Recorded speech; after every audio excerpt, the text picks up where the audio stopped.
ఉమ్మడి కుటుంబం. Morning time stories ఛానల్‌ని సబ్స్క్రైబ్ చేసుకోండి. దానివల్ల మా కథలు మీరు మిస్ కాకుండా చూడొచ్చు. ఇక కథలోనికి వెళ్ళిపోదాం. రంగారెడ్డి అనే ఒక గ్రామంలో శకుంతల, వరదరాజు అనే దంపతులు ఉన్నారు. వాళ్ళకి ముగ్గురు పిల్లలు. వాళ్ళే అజయ్, మల్లేష్, వర్ష. మగపిల్లలిద్దరికీ పెళ్లి జరిగిపోయింది. వాళ్ళిద్దరూ వేరే కాపురాలు పెట్టకుండా ఉమ్మడి కుటుంబంలో కలిసి ఉండాలని వాళ్ళ భార్యలతో ఆ ఇంట్లోనే నివసిస్తూ ఉంటారు. అయితే తోడికోడళ్ళిద్దరికీ అసలు క్షణం పడేది కాదు. ఎప్పుడూ ఏదో ఒక గొడవ పడుతూనే ఉంటారు. దానికి కారణం డబ్బు. పెద్ద కోడలు సంయుక్త పేదింటి కోడలుగా వచ్చింది. చిన్న కోడలు వేద బాగా డబ్బున్న కుటుంబం నుంచి వచ్చిన అమ్మాయి. అందుకే వాళ్ళిద్దరూ ఆ విషయంలో గొడవ పడుతూ ఉంటారు. అలా ఉండగా ఒకరోజు వేద అత్తగారితో మాట్లాడుతూ, అత్తయ్య, నాకు ఒక విషయం తెలిసింది. అది నిజమా కాదా మీరే చెప్పాలి. అత్తగారు కొంచెం అనుమానంగా, ఏం విషయమమ్మా అది? దేని గురించి మాట్లాడుతున్నావు నువ్వు? అని అంటుంది. ఆ మాట వినగానే వేద కోపంగా, అత్తయ్య, అసలు మీకేమి తెలియనట్టుగా భలే మాట్లాడుతున్నారే! నాకైతే చాలా కోపంగా ఉంది అత్తయ్య మిమ్మల్ని చూస్తుంటే. ఎందుకు అత్తగారు? ఏంటమ్మా వేద నువ్వు చెప్పేది? అసలు నాకేమీ అర్థం కావట్లేదు. ఉన్న విషయం ఏంటో సరిగ్గా చెప్పు. ఇంకేముంది అత్తయ్య, వర్ష పెళ్లి గురించే. సంయుక్త వాళ్ళ తమ్ముడికిచ్చి పెళ్లి చేయాలనుకుంటున్నారట. ఏముందని పెళ్లి చేస్తారు అత్తయ్య అతనికిచ్చి? డబ్బున్న కుటుంబము కాదు. పెద్ద ఆస్తిపాస్తులు లేవు. మన అమ్మాయి ఆ కుటుంబంలోకి వెళ్తే అసలక్కడ ఎలా బ్రతకగలదు? అదే మా తమ్ముడు వరుణ్‌కి ఇచ్చి పెళ్లి చేస్తే మన అమ్మాయి జీవితం బావుంటుంది. ఆ విషయం చెప్పడానికి ఇంత కోపంగా వచ్చాను. ఆ మాటలకి అత్తగారికి ఏం చెప్పాలో అస్సలు అర్థం కాదు. ఈ మాటలన్నీ చాటుగా సంయుక్త వింటుంది. ఆమె విని విన్నట్టుగా తన వంటగదిలోనికి వెళ్ళి పని చేసుకుంటూ ఉంటుంది. ఇంకా చాలా సమయం ఉంది వేద. దాని గురించి వర్షతో మాట్లాడి చెప్తాను. సరే అత్తయ్య అని వంటగదిలోనికి వెళ్తుంది. అక్కడ సంయుక్తతో, ఏంటి తోటికోడలా, ఈరోజు ముఖమంతా నల్లగా పెట్టుకొని పనిచేస్తున్నావు? ఇందాక అత్తయ్యతో చెప్పేది మొత్తం విన్నట్టున్నావే. అందుకు సంయుక్త, మొత్తం విన్నాను వేద. అందులో తప్పేముంది? మన అత్త మామయ్యకి ఏది మంచి సంబంధం అనిపిస్తే ఆ కుటుంబానికి కోడలుగా పంపిస్తారు. దీనిలో ఆలోచించాల్సిన విషయం ఏముంది? వేద కోపంగా, అంటే నీ ఉద్దేశం ఏంటి? మా కుటుంబం మంచిది కాదని ఇండైరెక్ట్‌గా చెప్తున్నావా? నేను అసలు ఆ మాట అనలేదు. వేద చాలా కోపంగా అక్కడే ఉన్న సాంబార్‌ని తన ముఖం మీద పోస్తుంది. సంయుక్త పెద్దగా కేకలు వేస్తూ, అమ్మా మంట! అయ్యో మంట! అమ్మా మంట! అంటూ పెద్దగా కేకలు వేస్తుంది. వేద ఏం తెలియనట్లుగా, అక్క, సాంబార్ అలా ఎలా ముఖం మీద పోసుకున్నావక్క అంటూ మాట్లాడుతుంది. ఇంతలో అత్త మామయ్య అక్కడికి వస్తారు. ఏం జరిగింది, ఏం జరిగింది అంటూ అడుగుతారు.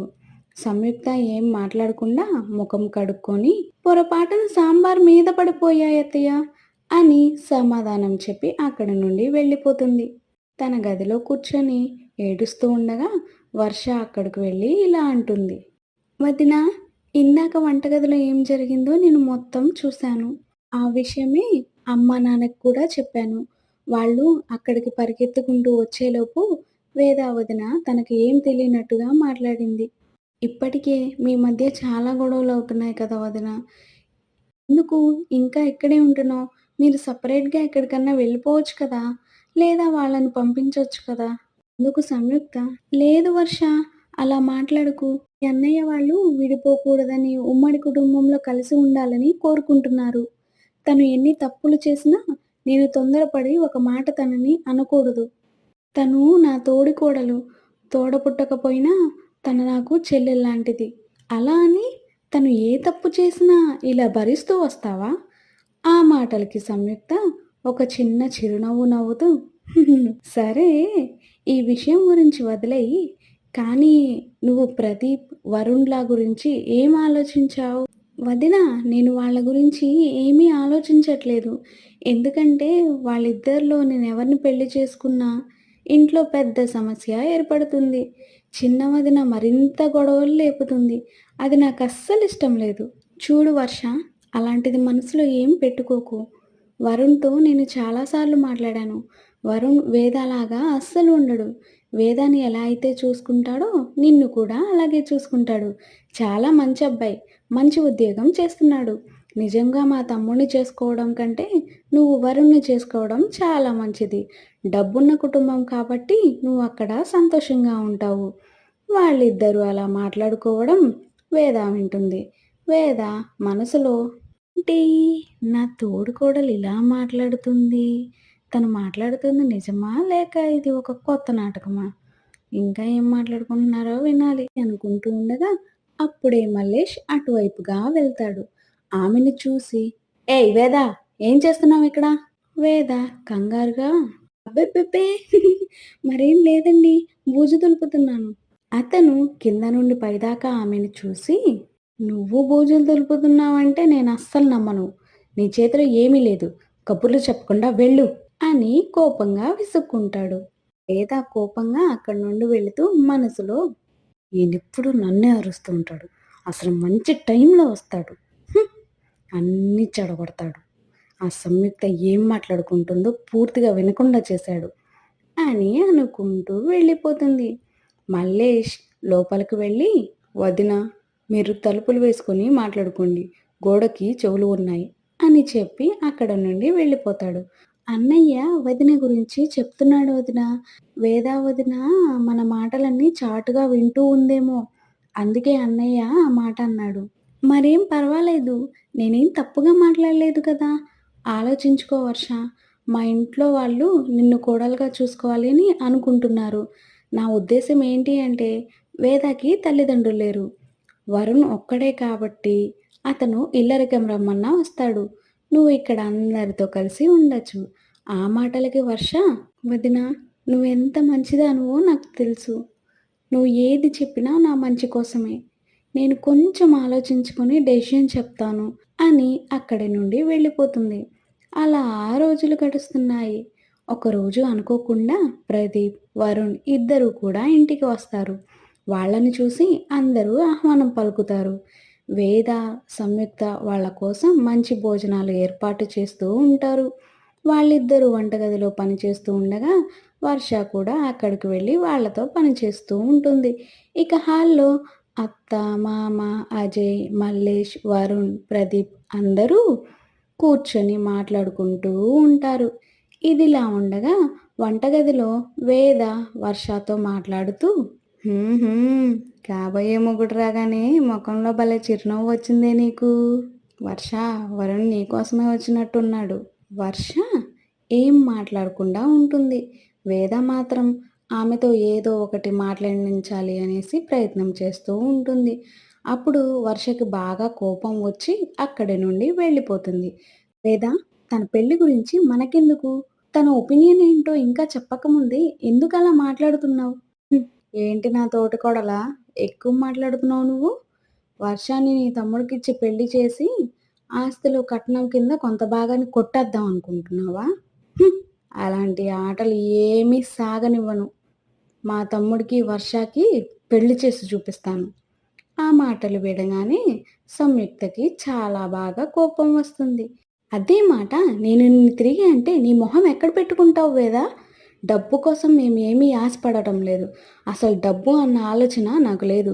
అయినా నువ్వు నన్ను చాలా చిన్న చూపు చూస్తున్నావు. నీ మాటలు నాకు అస్సలు నచ్చడం లేదు. ఎంతకాలమని నేను ఓపిక పట్టి ఉంటాను? నీకు చివరగా ఒక్క మాట చెప్తున్నాను. మన వల్ల ఈ కుటుంబం అస్సలు విడిపోకూడదు.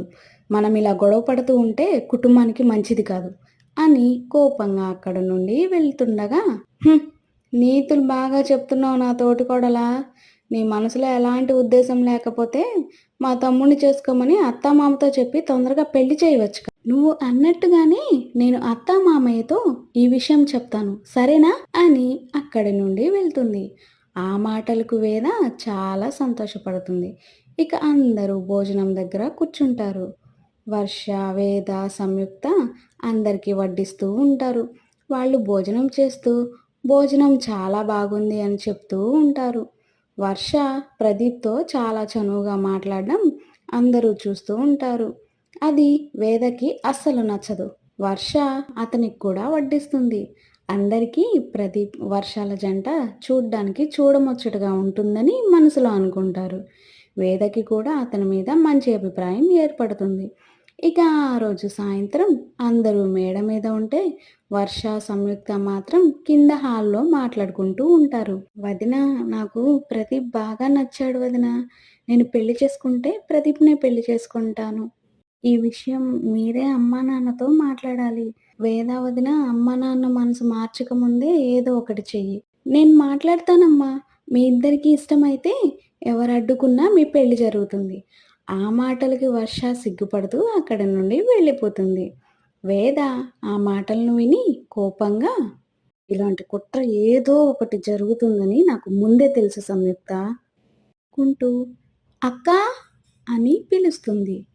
సంయుక్త కొంచెం ఆశ్చర్యంగా ఆమె వైపు తిరుగుతుంది. "నువ్వు అనుకున్నది అనుకున్నట్టు జరుగుతుందని బాగా సంతోషపడుతున్నట్టున్నావు కదా! ఇప్పుడే మేడ మీద అత్తామామతో మాట్లాడి వచ్చాను. వరుణ్, వర్ష చూడముచ్చటగా ఉన్నారని చెప్పాను. వాళ్ళు కూడా చాలా సంబరపడ్డారు. తమ్ముడితో పెళ్లి అనేది ఒక కల మాత్రమే. పిచ్చి పిచ్చి ఆలోచనలు పెట్టుకోకుండా వర్షకి కూడా మంచి మాటలు చెప్పు." ఆ మాటలకు సంయుక్త కోపంగా, "ఇద్దరూ ఒకరినొకరు ఇష్టపడుతున్నారని నాకు బాగా అర్థమవుతుంది. అలాంటప్పుడు వాళ్ళను విడదీయటానికి మనం ఎవరు? ఎన్ని కుట్రలు చేసినా వాళ్ళిద్దరికీ నేను పెళ్లి చేసి చూపిస్తాను. నాతోనే పందెం కడుతున్నావు అక్కా. పందెంలో ఓడిపోతావు. ఎలా అయినా నా తమ్ముడికి వర్షనిచ్చి పెళ్లి చేసి పందెంలో గెలుస్తాను. అప్పుడు పందెంలో ఓడిపోతే నువ్వొకటి చేయాల్సింది ఉంటుంది. అది చేస్తావా? ఓడిపోయినప్పుడు సంగతి. పందెమేంటి? నాకు ఉమ్మడి కుటుంబంలాగా కలిసి ఉండడం అస్సలిష్టం లేదు. ఒకటి మీరైనా బయటికి వెళ్ళాలి, లేదా మేమైనా బయటకు వెళ్ళాలి. నేను బయటికి వెళ్తే అందరిలో చెడ్డదాన్నవుతాను. అందుకే నీ అంతటికి నువ్వే ఉమ్మడి కుటుంబంలా కలిసి ఉండటం మాకిష్టం లేదని చెప్పి విడిపోవాలి." ఆ మాట వినగానే సంయుక్త, "లేదు, నేను అలా ఎప్పటికీ చేయను. అయితే పందెం ఓడిపోయానని ఒప్పుకో. వరుణ్‌కి, వర్షకి పెళ్లి చెయ్యి. వేద, దానివల్ల నీకు వచ్చే లాభమేంటి? నాకసలేమీ అర్థం కావట్లేదు." "అక్కా, లాభ నష్టాల గురించి మనం తర్వాత మాట్లాడుకుందాం. ముందు ఈ పందెం గురించి చెప్పు." "సరే అయితే, పందానికి నేను సిద్ధం." అందుకు వేద షబాష్ అని చెప్పి అక్కడి నుంచి వెళ్ళిపోతుంది. ఇక తోడికోడల మధ్య ఈ పందెం ఎంత దూరం తీసుకువెళ్తుందో, వర్షకి ప్రదీప్‌తో పెళ్లి జరుగుతుందో, లేదా వరుణ్‌తో జరుగుతుందో ముందు భాగంలో చూద్దాం. అప్పటిదాకా మన ఛానల్‌ని సబ్స్క్రైబ్ చేసుకోండి. లైక్ చేయండి, షేర్ చేయండి. అలాగే మీకు ఇష్టమైన క్యారెక్టర్స్‌ని కమెంట్ చేయండి. Thank you.